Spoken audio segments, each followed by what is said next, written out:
Hello friends! Welcome to Storytime with Sai. This book is Curious George Builds an Igloo.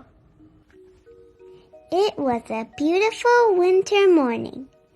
George was up early.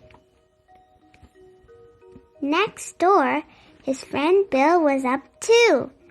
Bill was building a house out of snow. It's called an igloo, Bill said. I'm going to sleep in it tonight. George wanted to help. He also wanted to sleep in the igloo. It would be a lot of fun. George tried stacking some blocks of snow. It was not easy. They kept slipping and sliding. First, you make a circle in the snow, said Bill. The snow blocks go around the circle. This makes a sturdy base for more snow blocks to go on top. Bill showed George how to stack snow blocks on top of the base. Around and around they went until there was only a hole left at the top. The last piece is called a keystone, Bill said. It keeps all the other stone blocks in place. You have to fill in all the cracks, Bill said.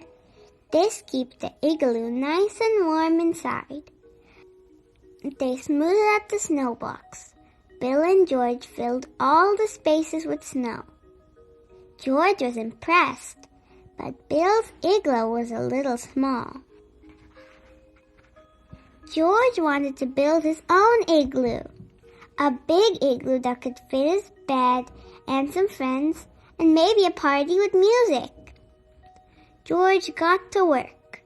This time he made the circle bigger. He stacked the snow blocks around and around, just as Bill had taught him. George worked on his igloo until the sun went down. It was a big igloo. It even had a window. But George was a tired monkey. He did not have time to fill in all the cracks with snow. The man with the yellow hat helped move George's warm bed into the igloo. George bundled up and went to sleep. Soon George woke up. He was very cold. The window was drafty. The cracks were letting the cold air in. George really wanted to spend a night in an igloo. What could he do? Then George had an idea. The man had told George to come inside if he got cold, so George worked quickly and built a new igloo in his living room. It was nice and warm inside the house. He crawled into his new igloo and went to sleep again. The living room was the perfect temperature for sleeping, but it was too warm for a house made of snow. George's indoor igloo began to melt. When George woke up the next morning, his igloo had melted. It had turned into a big puddle and a big mess to clean up. Lucky for George, his outdoor igloo was still standing. The big igloo was too cold for sleeping, but it was just right for a party. George and his friends spent the whole winter playing in this big igloo until it melted away in the spring. The end. What is your favorite part of the story? My favorite part of the story is when at the end, George's big igloo was just right for a party. Curious George Mother's Day Surprise. George loves springtime in the city. Today, George is playing a concert in the park with his friend Marco.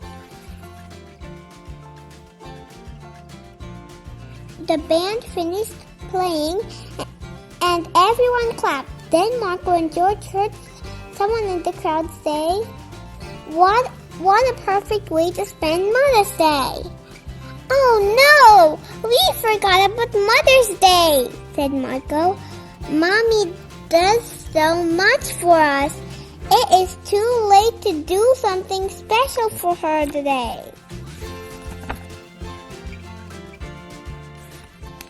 They had to think fast. George had an idea. Yes, a party, said Marco. Great idea, George. We can decorate and cook for her. Cook all of her favorite foods, said his sister, Cecilia. If Mommy sees us cooking, she will want to help, said Marco. It should be a surprise. We can have a surprise party at our house, said the man with the yellow hat.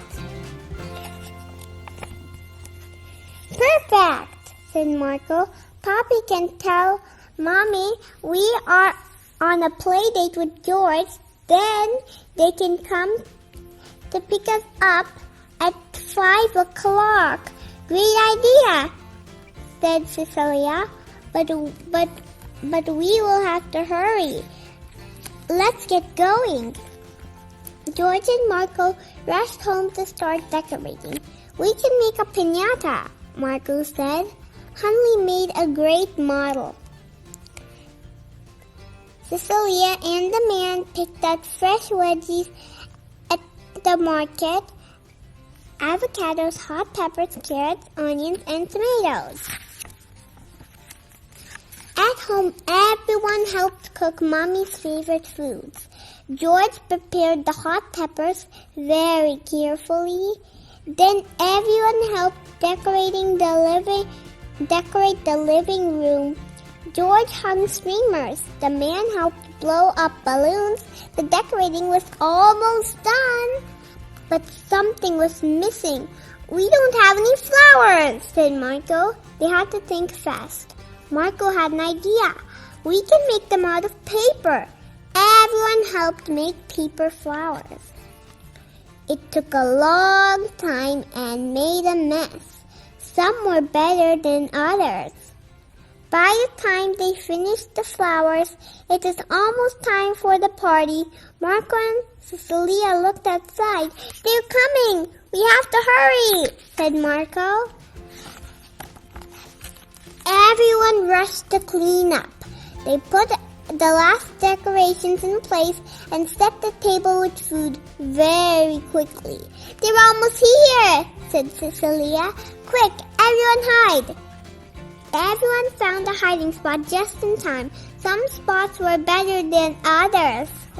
When the door opened, they all yelled, "Surprise! Happy Mother's Day, Mommy," said Marco and Cecilia.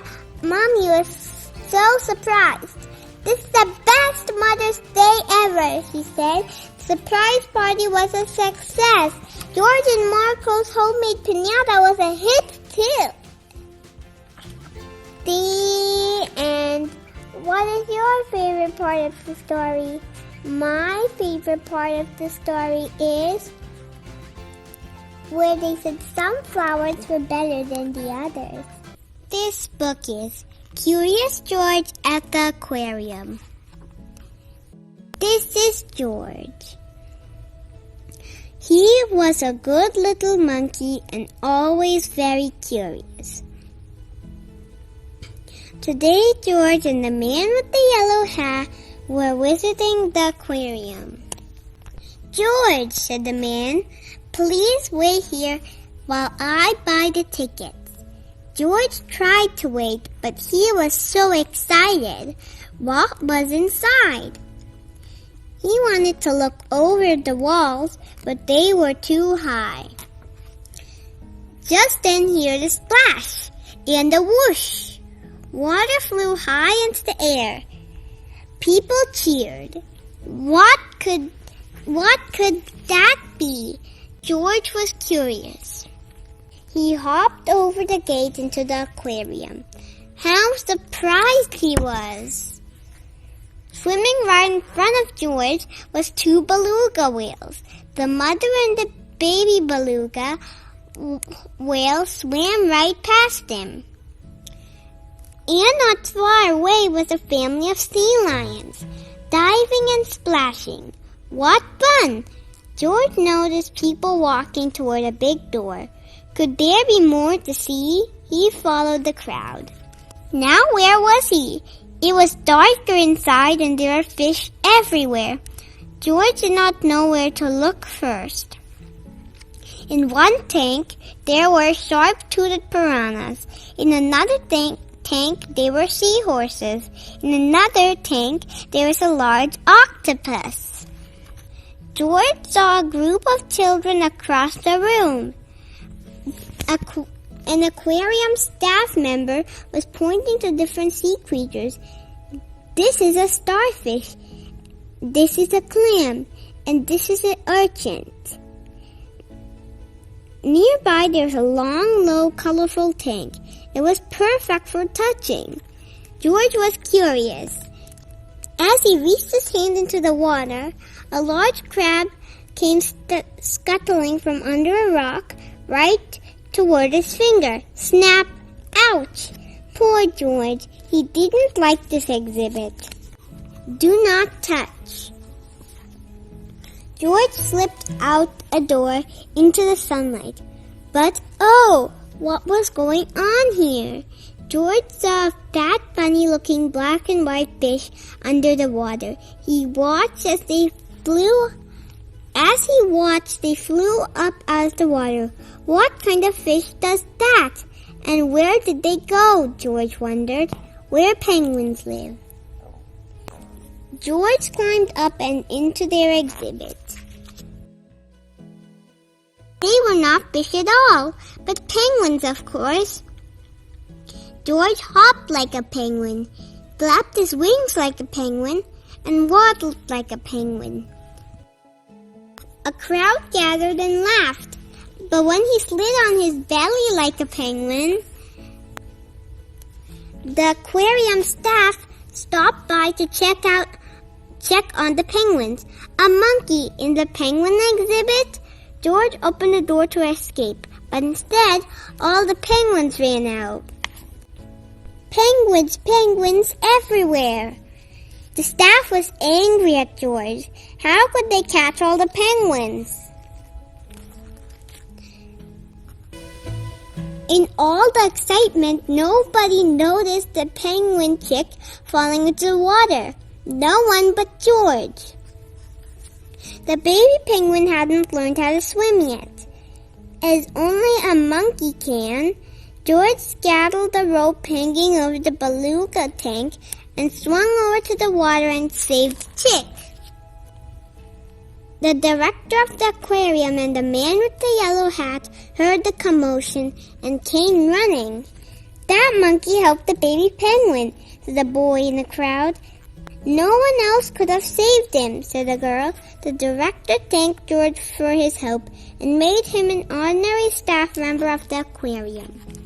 George said goodbye to his new penguin friends. He could not wait to come back to the aquarium and visit them again.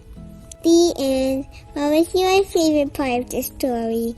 My favorite part of the story is where George saw the octopus.